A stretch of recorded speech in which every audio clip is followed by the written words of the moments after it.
Hey guys, welcome back to the channel. And with week 2 in the NFL done, we thought what better time to have a look at Madden 23 as it released very recently and we're playing it on Steam Deck. Now Madden 23 has come packed with new gameplay features, enhancements, improvements and franchise features that have all made the game feel a little bit better, that more rounded and closer to some of the experience that we prefer with the Madden franchise. In terms of how it runs on Steam Deck, it runs absolutely impeccably. It manages to maintain 60 frames per second at a relatively solid rate, and it doesn't even sound, in terms of heat, in terms of how it's working, like it's even really trying to push itself in order to maintain that 60 frames per second. I was super impressed with it, so here you are. Take a look at some Madden 23 running on deck. Teams, they were successful right from the start of his head coaching tenure. First and 10, it's Favre. He'll get this complete to Cooper Kupp. And he's able to get this one up to his 30 before he's out of bounds. Ball on the 30. They'll come up with a 2nd and 5. They'll run with Sanders up the middle.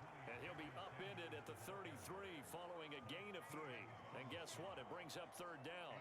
So as we mentioned at the top, let's take you through the life of John Madden. And you know, it's very fitting that we're here back in the Bay Area, not just because John's so associated with Raider football, but also because this was where he spent his formative years.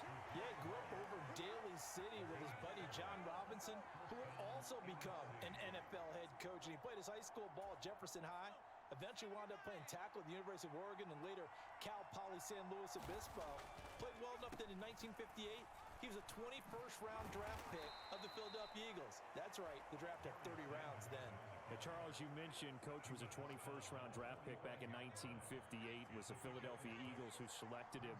But unfortunately for John, knee problems, they just continued to dog him. He was hurt in his first training camp, actually never saw the field as a player in the NFL. But it was still during his time with the Eagles, you and I were talking about this before going on air, that you could start to see the light bulb going on for what his career path might entail. And it went on in a big way, didn't it? Because while he was rehabbing his knee, he started to spend a lot of time breaking down film with the Eagles, with quarterback Norm Van Brocklin, the future Hall of Famer and future head coach in the NFL. Remember, Norm Van Brocklin coached with the Falcons, he coached with the Vikings. And it was there, during that time, I think Coach Madden realized his love of football and love for teaching, combining all that together, and that meant being a football coach. So in 1960, began his coaching career at a small college south of San Luis Obispo called Allen Hancock, and then later at San Diego State University under another legendary coach, the guy who could throw it around pretty well, Don Coryell. That'll go as a 39-yard punt, give him 9 on the return, and the AFC will take over 1st and 10. So, Charles, as mentioned, we've got another Coach Madden over here on the AFC sideline. Of course, his Raiders, members of the AFC West. So this is a conference he battled in for his entire career. And you think about the landscape of the NFL as he was getting into the back half of his tenure. It was a golden era for coaches. You had Don Shula, Tom Landry, Chuck Noll, Bud Grant. But it was John Madden who had the best winning percentage of them all, CD. 759, the best ever. Brandon, it's hard to believe he could be so successful in a conference with all those great teams.